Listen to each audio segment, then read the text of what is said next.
Hello, I'm Jagan from Grow with Data.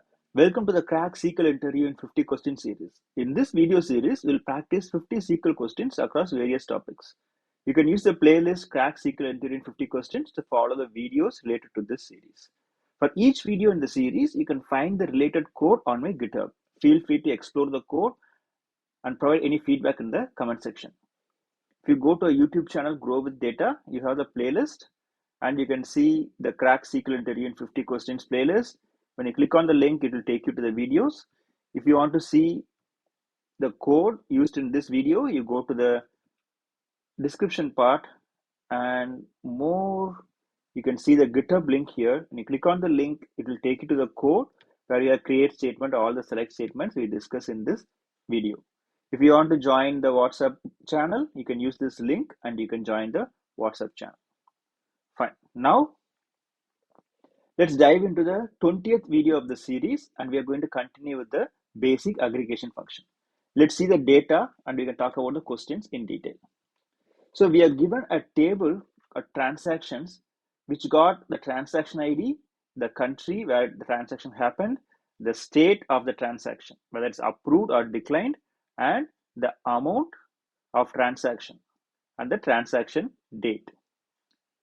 Okay, so we have 1, 2, 3, 4, 5 columns. If you see the state, it is a E numeric value which accepts only approved and declined. So this column has approved and declined values only. Let's create the table. Okay. Now with the given transaction tables, we are asked to find the total transactions and the approved transactions. If you see this transaction table, if you filter on the state, it says approved or it's declined. We are asked to write a SQL query to find for each month and country. Find the number of transactions and their total amount. Also, the number of approved transactions and the total amount. So the output has to be at the month and country level. So it has to go like this. So you have to look for the month, country, the transaction, total transaction, the total approved transaction, and the transaction amount, and the approved transaction amount. So we have to find the 4 numerical values. The simple and straightforward question. The key thing is we have to know that it's given at the date level. The transaction date is at the date level, and we have to bring it to the month level aggregation. And second part is we got the approved and declined transactions. So how will you differentiate these two records and use it in the SQL? If you have watched a previous video, then you should have got an idea how to address this. Let's start with our SQL part. Before that, let's comment this out. Okay. Now, let's start with the SQL. So we start with select from the transactions table.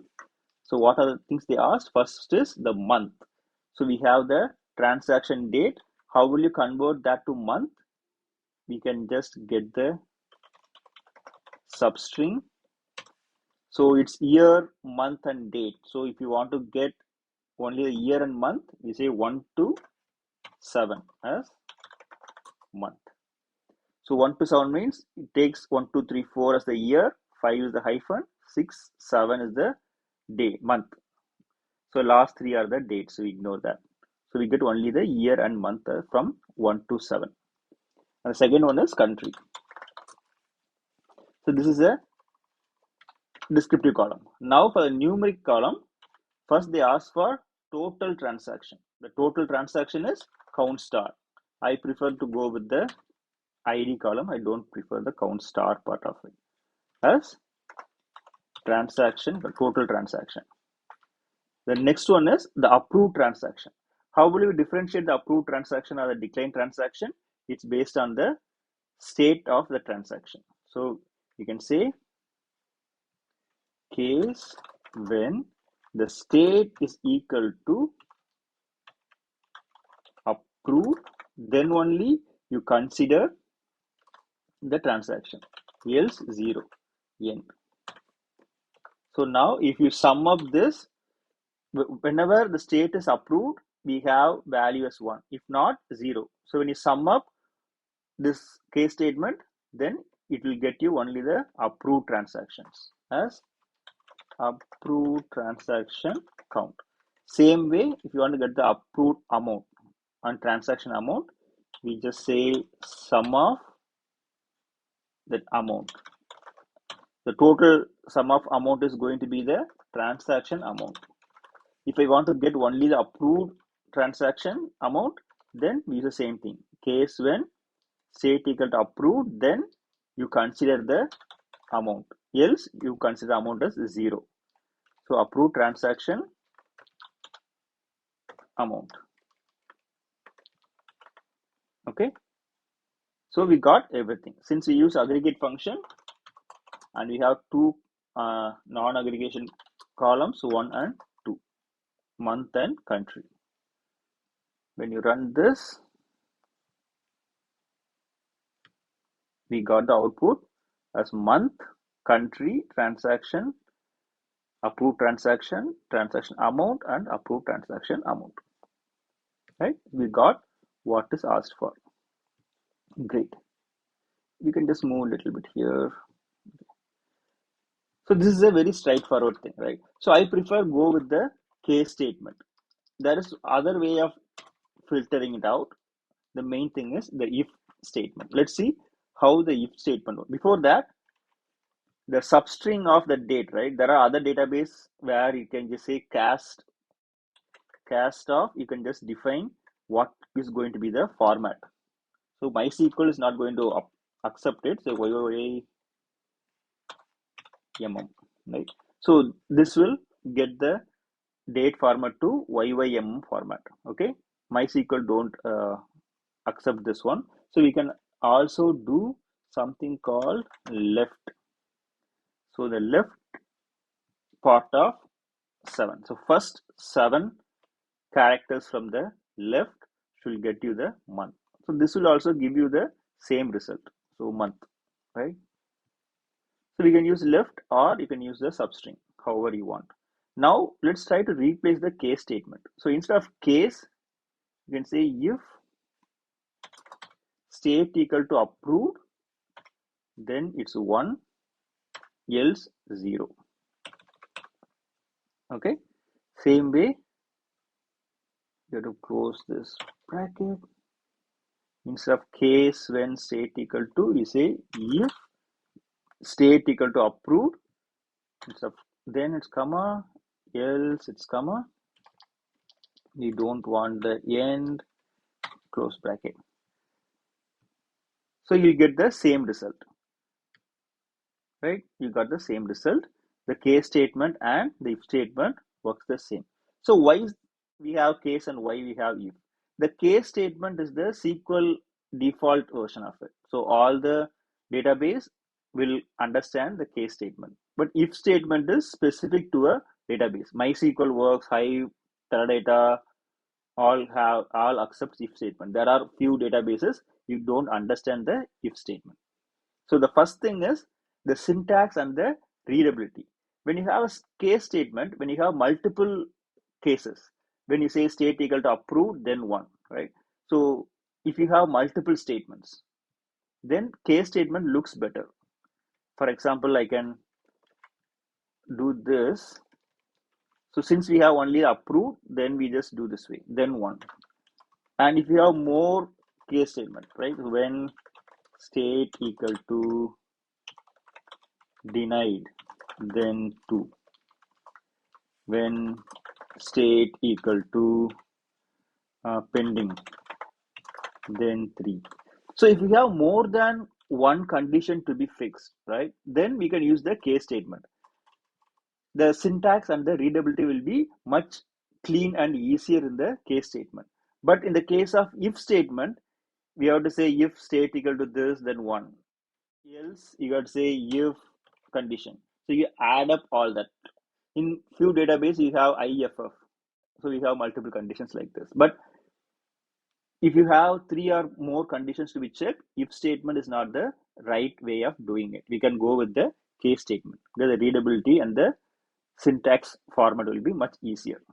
Second one is the portability. As I said, the case statement is a SQL standard and it's widely supported across different databases. But the if statement is specific to certain database. So if you write it in MySQL and if you want to move to some other database which is not having the if statement, then we have to change the code, right? So the portability might be a problem if you use the if statement. The third one is the performance. In previous databases, like previous version of databases, since the if statement is specific to the database, right? So if statement will be much faster than the case statement. But now with all the new performance tuning part, the optimization features, the system, when you do the query optimization, the case and the if are almost similar performance output. So there is no much difference when you use the case and the if statement, the performance point of view with the current version of the database. And the use case, as I said, the case statement, if you have multiple cases to check, then case statement is the best thing. If statement might not be good when you see the readability of the code mainly. Performance wise, as I said, it's okay, but main part is the readability is much better in the case statement. So this is the main difference between the if and the case statement. So if you see this code, it's so clean, right? We have a much simpler version to understand this code. So now you know how to write code for this kind of questions. But if you don't understand this question, so the wrong way of doing it, so how will people do if they don't understand how to write this kind of format? Let's see. So first thing what they do, first we get this. First we get the month, country, and the transaction amount and transaction count and group by this, right? So this will give the overall format, right? The month, country, and the transaction count and the transaction amount. This is for with overall, yes, here in SAC transactions as. So we have this as one part. The same thing, we can go for the next CTE table, which is going to be the approved transactions. So approved transactions, we do the same. Only thing is where the state equal to approved. So this will give the approved transactions. Now we have to use select from overall transactions as A, left join approved transactions B on, how will you connect it? Using the month equal to A dot month and B dot country equal to A dot country. So this way you connect with the two CT tables. So what are the things you need? A is the primary table. So we get the month A dot country and then A dot transaction count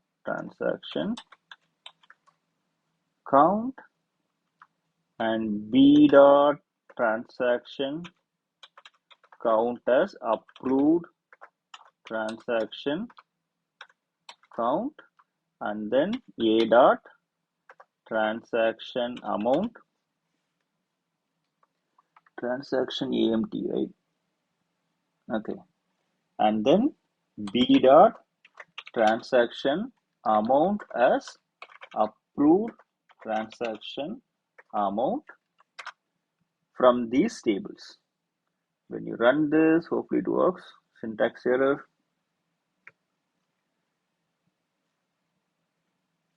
Check with this. So A dot country, A dot month. So we get the same output, right? But if you see the code, you have one CTA table for the approved for the whole transaction and another CTA table for the approved transaction. Then you connect this two. Right? Now, if you are an interviewer, which approach will impress you? The first one, the first format, the single table transaction, or it's going to be the second one, right? So the main thing is, it's not that you get the output, is that how you represent the SQL. So if I am an interviewer, I just simply go with this format, not with the two CTA tables and then you join. The query looks big and complex. It doesn't mean that you write better query. So the query is simple and elegant, and I prefer this format of query. Hope you like this video, and thanks for watching.